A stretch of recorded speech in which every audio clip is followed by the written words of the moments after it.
Most of us are currently holding a portfolio full of walking dead companies without even realizing it. If you believe that simply buying a low-cost S&P 500 index fund is your safe haven for the next decade, then be very careful. The Great Purge of ASI, artificial superintelligence, is coming, and it's coming to wipe out 80% of what you currently consider untouchable. Think about it. For 50 years, the playbook was simple. Diversify, buy companies with solid moats, and wait. But in 2026, the rules of the game didn't just change, they were set on fire. We are witnessing a terrifying reality where 1 month of AI progress now equals a year of change from the past. In this environment, diversification is no longer a safety net, it's becoming a guarantee for loss. Why?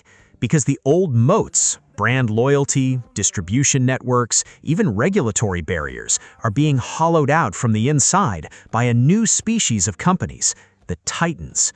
While you're betting on legacy banks, traditional logistics, or retail giants, these titans are building a physical world layer of AI that literally makes everyone else obsolete. Today, I'm not here to talk about market volatility. I'm here to perform a cold, hard audit on your portfolio. We're going to identify the walking dead stocks sitting in your brokerage account and show you exactly why the 10 Titans framework is the only survival guide that matters. The purge has already started. The question is, are you holding the executioner or the victim? Let's get into the data. To understand why your portfolio is in danger, we have to admit a brutal truth. The economic moats that Warren Buffett praised for 50 years are now nothing more than shallow puddles.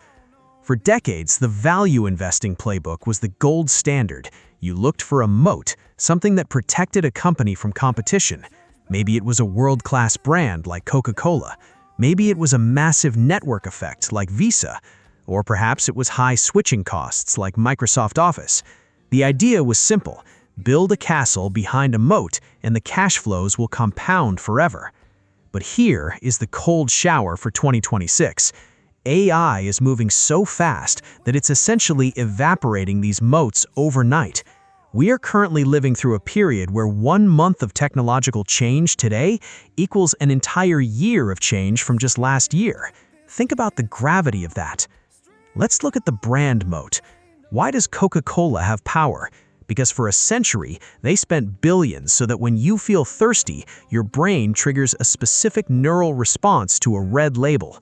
But what happens when an AI agent is the one doing the buying for you? When you tell your home assistant, order me the healthiest, most cost-effective hydration for my current electrolyte levels, that AI doesn't care about 100 years of emotional advertising. It cares about data. The brand suddenly becomes invisible. The moat vanishes. What about the network moat? Look at Visa or MasterCard. Their power comes from the fact that everyone uses them, so everyone must use them. It's a closed loop. But today, with stablecoins and decentralized AI protocols, the network is becoming commoditized. When AI can handle trillions of microtransactions per second with near zero fees, the 3% toll booth that Visa operates starts to look like a relic of the Stone Age. And don't even get me started on switching costs. Remember when it was impossible to leave Microsoft because all your files and workflows were trapped there? Today, generative AI can recode, migrate, and restructure entire corporate databases in a weekend for pennies on the dollar. The trap is gone. This is what I call the hollowing out of intangible assets. In the past, these moats were built on human habits and slow-moving infrastructure, but AI doesn't have habits, and AI doesn't move slowly. We're seeing a shift where moats of the mind, like brand and loyalty, are being replaced by moats of physics, like compute power, energy, and robotics. The traditional Fortune 500 is essentially a graveyard of these intangible moats. They are companies built on the assumption that change is linear, but we are now in the recursive loop.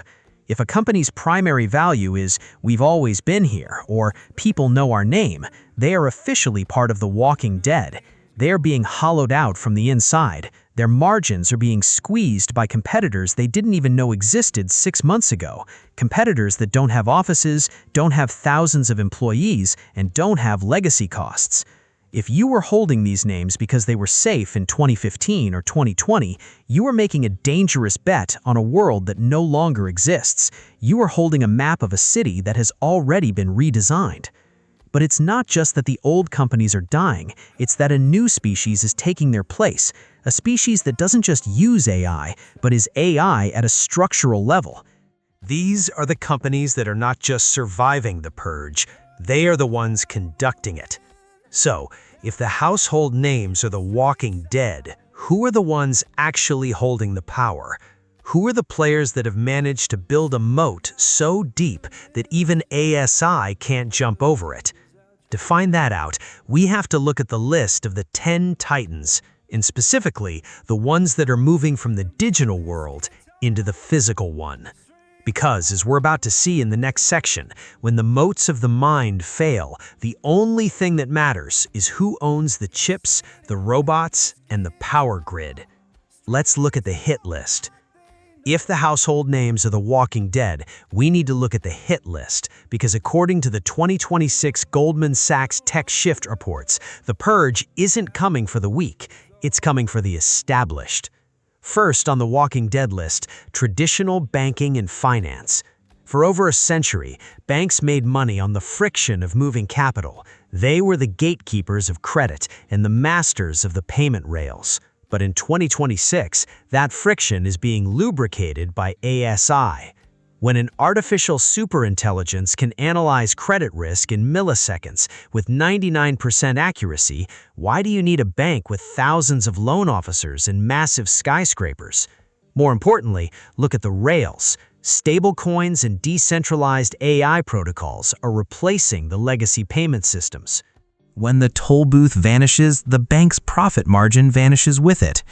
If your portfolio is heavy on traditional financial institutions, you aren't investing in a pillar of the economy, you're investing in a middleman whose job just got automated. Next, let's talk about traditional logistics. This is where the physical world gets brutal. Until recently, logistics was a game of scale and human labor. But the arrival of the Optimus ecosystem has changed the math forever. We are moving toward a world of zero marginal cost labor. Think about that. A traditional logistics company has to deal with rising wages, unions, insurance, and human error. A titan using a humanoid robot fleet has a fixed cost for the hardware and near zero cost for the work. Elon Musk called it the infinite money glitch for a reason. If a company's primary asset is a fleet of trucks driven by humans or a warehouse full of manual pickers, they are a walking dead company. They simply cannot compete with a math equation that trends towards zero. And then there are the professional services, tax consultants, legal researchers, and massive call centers. These were once the safe white-collar industries. But ASI doesn't just assist these jobs anymore, it absorbs them. Why hire a legal team for $500 an hour when an ASI model can scan 1 million precedents and draft a flawless contract for 5 cents? This industry is being hollowed out faster than any other. If you are holding stocks in massive consulting firms or legacy BPO providers, you need to ask yourself, what is their value proposition when their product, human intelligence, is being commoditized by a chip? Now look at your brokerage account. How many of your holdings fall into these 3 categories? If you're like most index investors, the answer is a lot. But wait, here's the twist. Don't make the mistake of thinking that just because a company uses AI, it is safe. This is the biggest trap of 2026. Every company on the Fortune 500 will tell you they have an AI strategy. They'll tell you they're using chatbots to save costs or using predictive models to manage inventory. Do not be fooled. Using AI is not the same as owning the infrastructure of AI. There is a massive, unbridgeable gap between the users and the owners. The users are just customers. They are paying a tax to the owners for every query, every calculation, and every robot movement.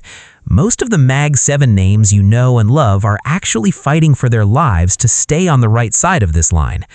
Apple is trying to bridge the gap through consumer privacy. Google is fighting to maintain the search monopoly. But the biggest mistake investors are making right now is confusing a company that talks AI with a company that owns the physical world layer of AI. If you don't own the chips, if you don't own the data centers, and if you don't own the robots that interact with the physical world, you are just a tenant.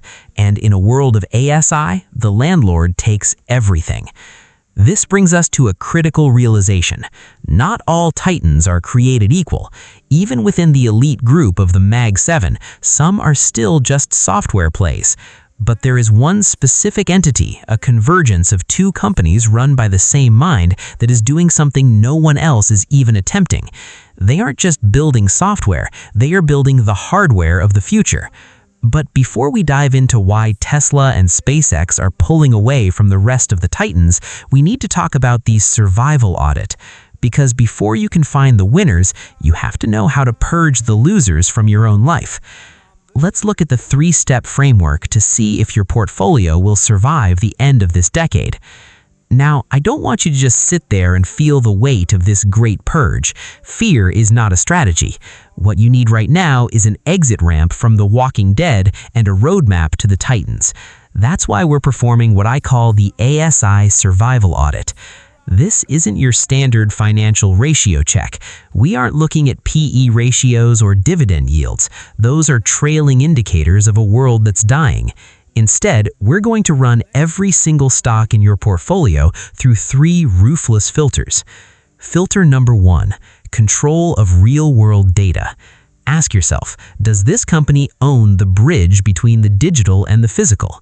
In the old world, big data meant tracking clicks on a screen. In the ASI world, that's child's play. The real value is now in real-world AI. We're talking about trillions of miles of driving data, millions of hours of humanoid robot video, and high-fidelity sensor feedback. Why?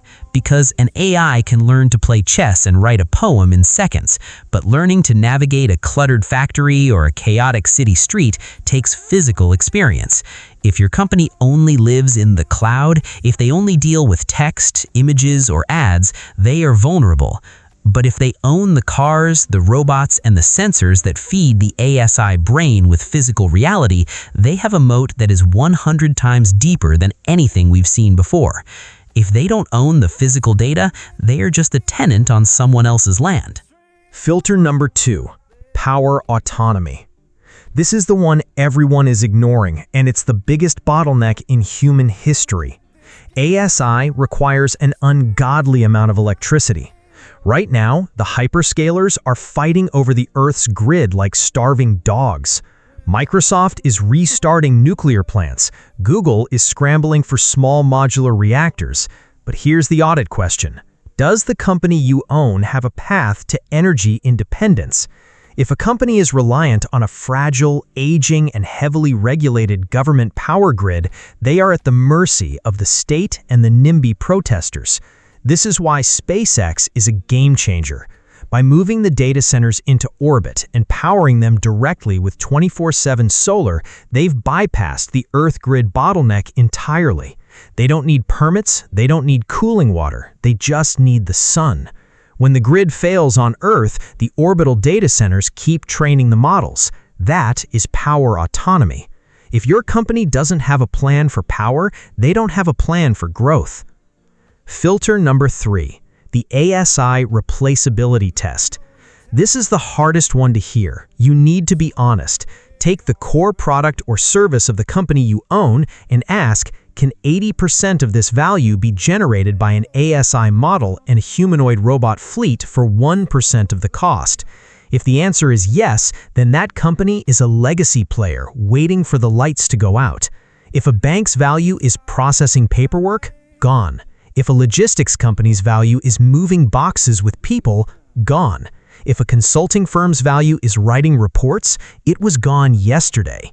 You want to own the companies that provide the ASI and the robots, not the ones whose only value proposition is human-intensive labor. We're shifting from an economy of human added value to machine recursive value. The goal of this audit isn't to make you sell everything today, it's to move you from a passive position to an active one. Most index funds are weighted heavily toward the very companies that are failing these three filters. They are diversified into the graveyard. By applying these filters, you'll start to see the market differently. You'll stop seeing tech as a sector and start seeing it as a dividing line between the victors and the victims. The 10 titans, the ones who own the real-world data, the autonomous power, and the non-replaceable infrastructure, are the ones that will facilitate the biggest wealth transfer in history. And if you're looking at Tesla and SpaceX right now, you'll realize they don't just pass this audit, they created the criteria. But where does this leave you? Is it too late to pivot? Are we looking at a 20-year transition or a 2-year explosion? To close this out, we need to look at the 3 potential timelines for your portfolio and the one question you must answer before you close your brokerage app today. Let's wrap this up. We have to face the music. 2026 is officially the year of the great polarization. The gap between the 10 titans and the rest of the market isn't just widening, it's becoming a canyon that no amount of traditional patience can bridge. In this new era, standing still is the same as moving backward. If your strategy is to simply set it and forget it in an old-world index fund, you are essentially tethering your financial future to a sinking ship. The Fortune 500 of yesterday is being hollowed out, replaced by a physical world layer of AI that doesn't just disrupt industries, it absorbs them. Tesla and SpaceX are no longer just growth stocks, they are the architects of this new infrastructure. They own the data, they own the chips, they own the power, and they own the robots. While others are playing a digital game of software and search, they are winning the game of reality. But the most important part of this video isn't what I think, it's what is actually sitting in your brokerage account right now. This is a wake-up call to stop being a passive observer of your own wealth. Use the ASI Survival Audit. Be ruthless, be honest, because the market won't be sentimental about your favorite legacy stocks when their margins hit zero. So, here is my question for you. After looking at your portfolio through these 3 filters, what did you find? Honestly, what percentage of your holdings are walking dead legacy names and what percentage are true titans? Drop those numbers in the comments below. Let's start a real conversation about how we're shifting our strategies to stay on the right side of history. This is the biggest wealth transfer we will ever see in our lifetimes. Make sure you're not the one funding it for everyone else. If this framework helped you see the market through a clearer lens, hit that subscribe button, give this video a like, and share it with someone who is still betting on the 1990s. The playbook has changed. Make sure you're playing the right game. I'll see you in the next one.